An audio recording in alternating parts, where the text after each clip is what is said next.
Hello दोस्तों, आप सभी का बहुत बहुत स्वागत है। ये बात है लोकल की के पहले एपिसोड में। सबसे पहले तो मैं आपको अपने बारे में बताऊंगी। मेरा नाम है पिंकी और मैं बातचीत के साथ लेकर आई हूँ कुछ कहानियाँ, कुछ किस्से जो जुड़े हैं कोविड-19 और लॉकडाउन से। ये प्रयास है सिनर्जी संस्थान द्वारा, जो हरदा में समाज के विकास और जुड़ाव के लिए पिछले 14 सालों से काम कर रही है।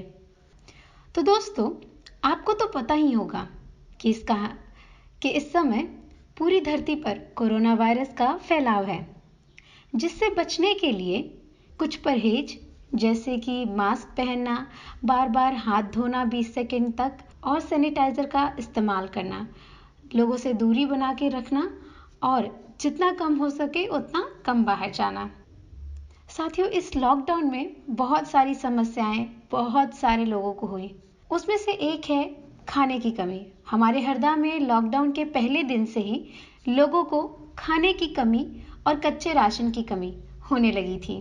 अरे भैया, हम तो मांग के खाते हैं, अब सब बंद है तो कहाँ से खाएं। क्या बताएं भैया, जितना कमाया था सब वहीं छोड़ के आ रहे हैं। महाराष्ट्र में थे, जब से पैदल चलते चलते चलते आ रहे हैं। जहाँ पर जो कुछ भी मिल जाता है लोग दे देते हैं, उसको खा लेते हैं। हम दिहाड़ी मजदूर हैं, रोज कमाते हैं, रोज खाते हैं। और जब से यह लॉकडाउन लगा है तब से हमारे कमाने का जो साधन था उसमें मजदूरी करते थे, तो वो आना जाना सब बंद हो गया। और घर में और 4 सदस्य हैं तो उनके भी सही से पेट नहीं भरा रहा है। तो अभी आपने हरदा के कुछ लोगों की बात सुनी जो इस महामारी में जूझ रहे हैं। लेकिन हमारे हरदा में कुछ ऐसे लोग भी हैं जो पूरे हौसले के साथ आगे आए और लोगों को मदद करने लगे। उन्हीं लोगों में से एक है हेमंत ताले जी, जो अपने नगर पालिका के अध्यक्ष भी रह चुके हैं और समय समय पर लोगों की मदद करने के लिए आगे आते हैं। नमस्ते हेमंत ताले जी, आपका बहुत बहुत स्वागत है। ये बात है लोकल की के पहले एपिसोड में। नमस्कार दोस्तों। तो सबसे पहले आपसे पहला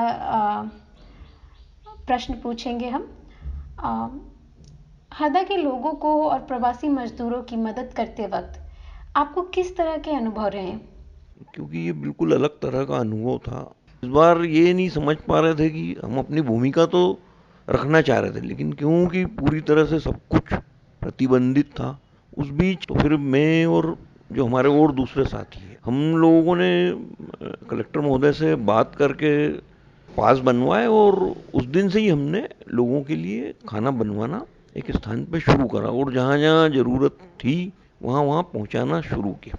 और स्थिति ये बनती गई कि हर दिन ये ज़रूरत बढ़ती गई और इसका एक और अच्छा पक्ष निकल के आया कि फिर शहर में दूसरे लोगों ने भी ये इसको शुरुआत इसकी की। हमने दूसरे लोगों से भी मदद मांगना शुरू करा। उसका एक पक्ष ये भी अच्छा था कि बहुत से लोगों ने खुद नहीं अपनी तरफ से मदद की।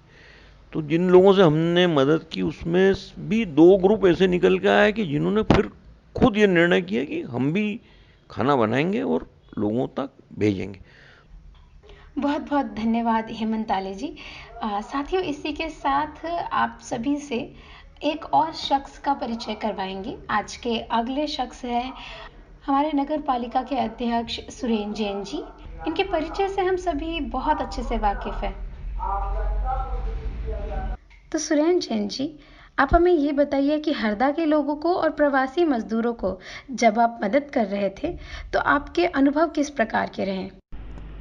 नमस्कार।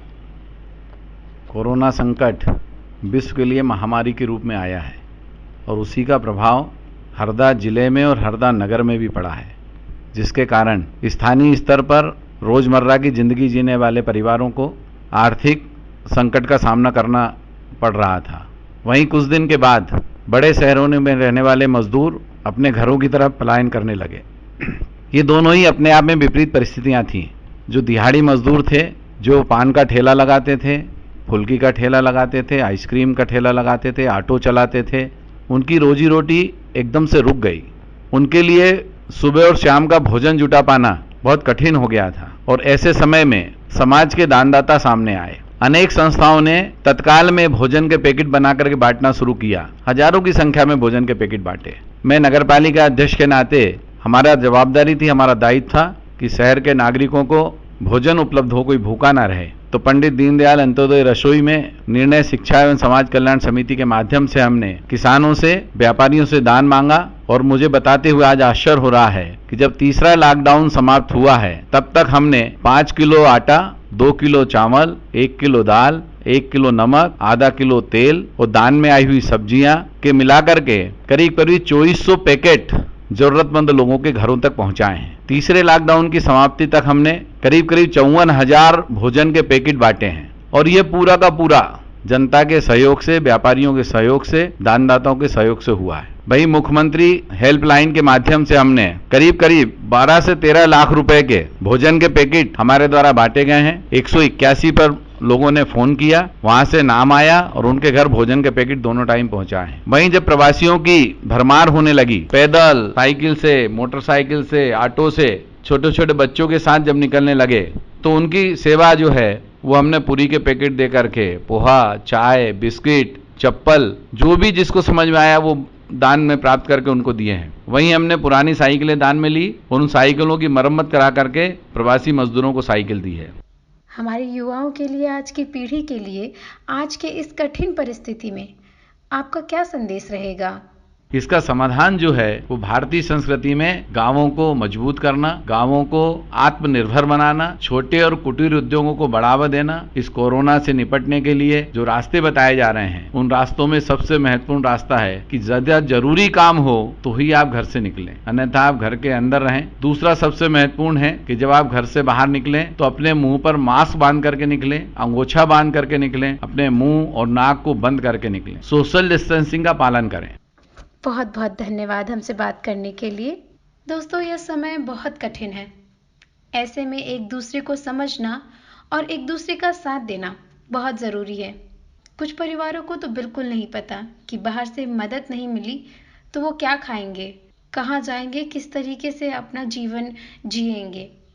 इसलिए बहुत ज़रूरी है हेमंत आले जी की तरह, सुरेंद्र जैन जी की तरह हम भी आगे बढ़े और दूसरों की मदद करें और अन्य परिवारों, मजदूरों की मदद करें। वो मदद किसी भी प्रकार की हो सकती है। खाने की मदद हो सकती है, राशन की मदद हो सकती है, दवाइयों की मदद हो सकती है, किसी तरह की जानकारी पहुंचाने तक की मदद हो सकती है। इस कठिन परिस्थिति से बाहर निकलने का एकमात्र तरीका है, वो है एक दूसरे की मदद करना। साथियों, इसी के साथ साथ समय हो रहा है आप सभी को टाटा बाय बाय बोलने का, लेकिन चलने से पहले आप सभी को बताती चलती हूँ कि अगले एपिसोड में हम बात करेंगे घर में होने वाले घरेलू हिंसा और कुछ कहानियाँ सुनेंगे हमारे आस। अभी के लिए नमस्कार, थैंक यू, बाय बाय।